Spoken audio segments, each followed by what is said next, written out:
My first experience with Lenovo's handheld was, to put it mildly, unsuccessful. Everything went wrong from the very beginning. The software was buggy, or rather completely unfinished at launch. The price was high compared to competitors, it was heavier and bulkier, and most importantly, I had the weaker Z1 model. I made a review, shared my thoughts, and happily returned to my Steam Deck. But time passed, and positive reviews started to appear more frequently. The software was fixed, battery life improved, and the price dropped by $200, either for the holidays or due to the announcement of the new Legion Go model. This made it a much more attractive handheld, and since many people, including my friends, began switching from the Steam Deck to Lenovo, I decided to review the handheld again a year later, but this time with the Z1 Extreme processor. I'm curious myself and want to share my thoughts with you, so here's my review of the Lenovo Legion Go with Z1 Extreme in 2025. Enjoy. The first thing I want to mention is what comes in the box. I won't dwell on this much since it's not that interesting and everything is already available online, but I want to highlight the case, which is similar to the Steam Deck's but slightly larger, or more specifically, not the case itself, but the charging port inside the case. Steam Deck has such ports too, but only in limited editions as far as I understand. Here, all cases come with this port, and it's incredibly convenient. Otherwise, inside you'll find the console itself, a 65-watt power adapter, and a controller stand to use it as a mouse alternative.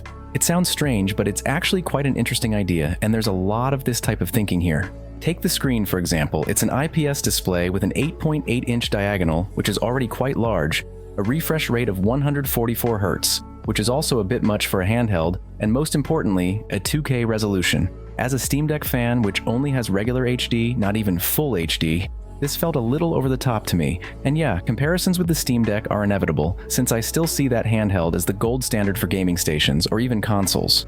Although it runs regular PC games, it tries to deliver a console-like experience, with its own interface, preset game settings, and specific optimization for games, where HD resolution is usually good enough for most titles. But here's the thing, the Legion Go isn't just a gaming handheld, it's more like a laptop with a gamepad, or a mini PC with a screen, but definitely not a console.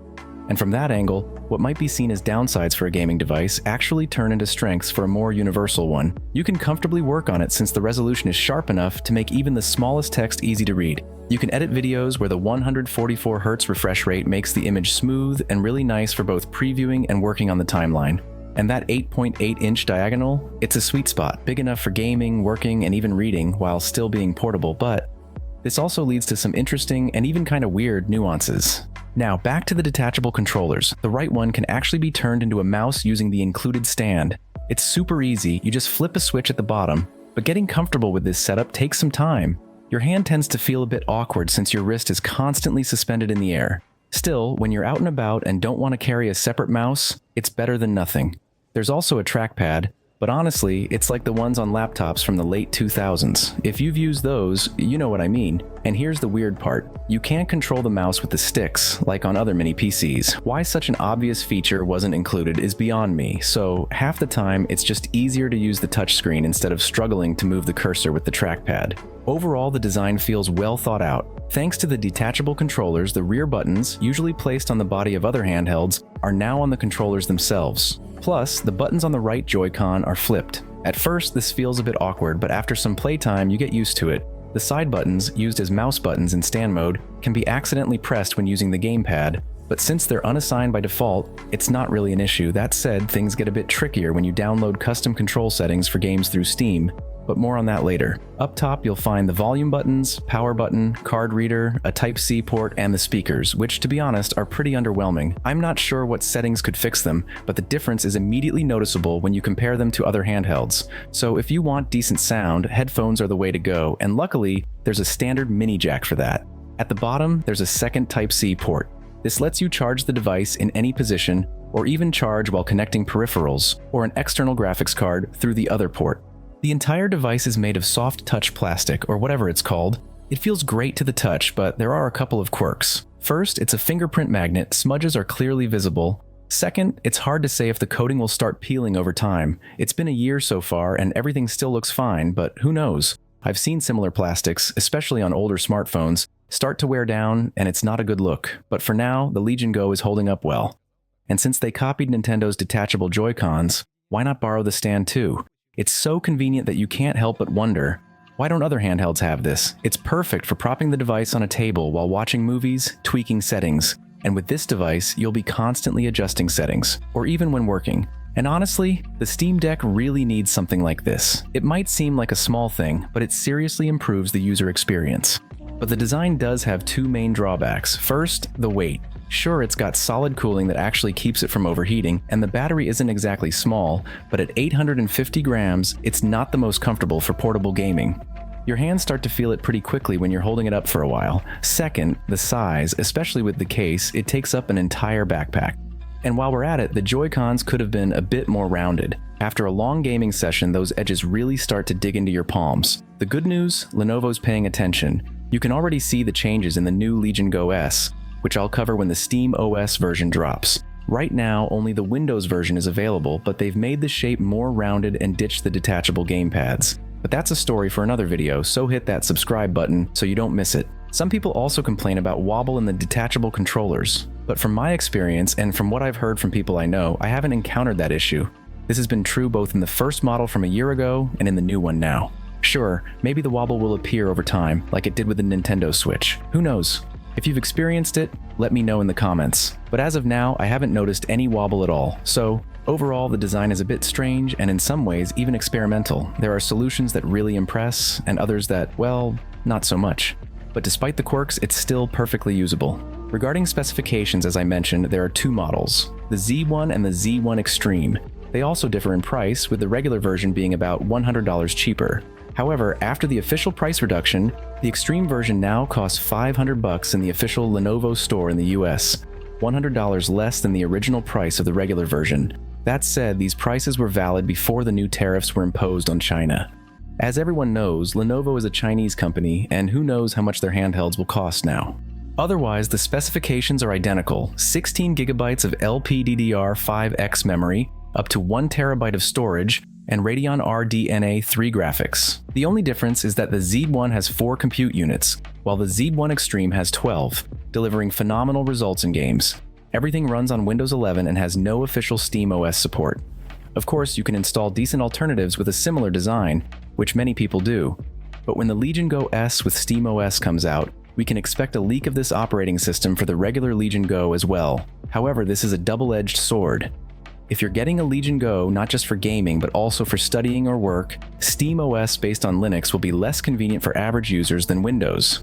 On the other hand, if you're getting it just for gaming, then the Steam Deck seems more attractive, both in terms of ergonomics, with less weight, and in terms of better battery life. For example, the Legion Go lasts about 1.5 to 2 hours in demanding games, depending on the game and power settings, just like the regular Steam Deck. But the OLED version can last up to 3 hours in the same demanding games, which is clearly more preferable in portable mode. Therefore, Windows for the Legion Go is just as optimal as the resolution, screen, and detachable mouse. It's a console of compromises, if you will, if you want to replace both a PC and laptop while also playing any games on the go. Thankfully, there's enough performance for all new releases, even with room to spare. To put it briefly, the Legion Go with Z1 Extreme is approximately 40% more powerful than the Steam Deck.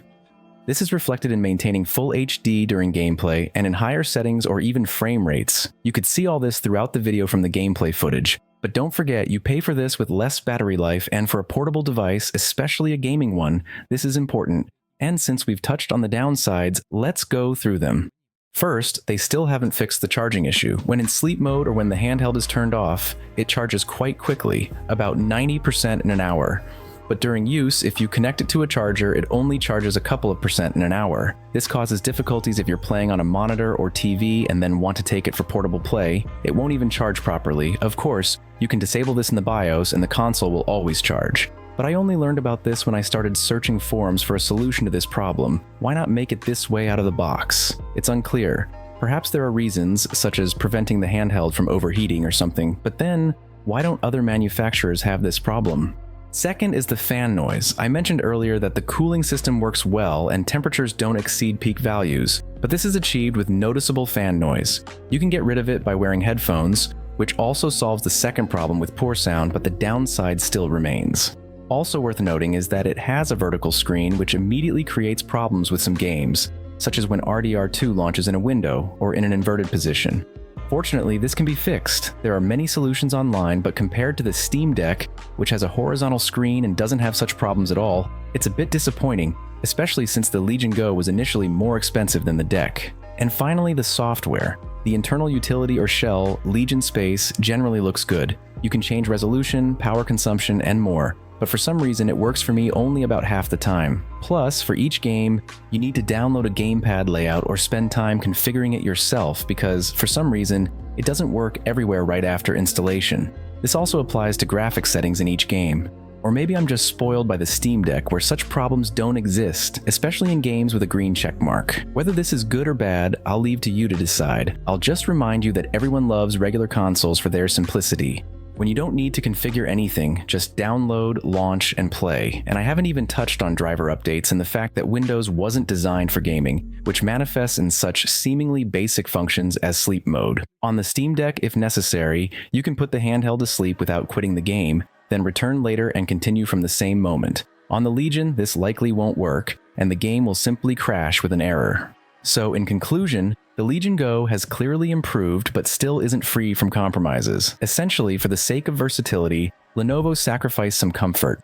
On one hand, they give you a large screen, powerful hardware, if we're talking about the Z1 Extreme version, and multiple control options. But because of this, for each game you have to download your own layouts if you're using Steam. It has large dimensions, and the weight makes your hands tired when playing lying down, at least for me. The ergonomics are a bit strange, but you get used to it over time. But is it all worth it compared to the Steam Deck? As one of my friends put it, the Steam Deck is the iPhone of the handheld world. Because of its popularity, developers optimize their games for the deck themselves, or at least create preset settings for it. And if developers don't do this, the huge community will do it for them. Even community preset settings for each game, while on the Legion Go, you need to be prepared to manually configure each game, search forums, and the like. However, among universal handhelds, that is, devices suitable for both gaming and work or study, there are simply no alternatives to the Legion Go. The price is now reasonable, it runs games excellently, and you can also perform regular work or routine tasks. So it's no surprise why many are switching to Lenovo's handheld. But the Steam Deck is still the top choice for portable gaming away from power outlets, as I haven't found an analog to the OLED version in terms of battery life among portable PCs. If you know of any, share in the comments.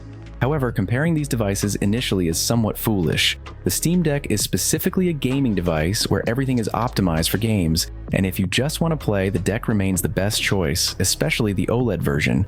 But if you also need a versatile machine, I haven't found anything better than the Legion Go in terms of price to functionality ratio. On the Legion, no joke, you can really work, edit videos, do graphics, and needless to say, handle documents, dissertations, presentations, and the like.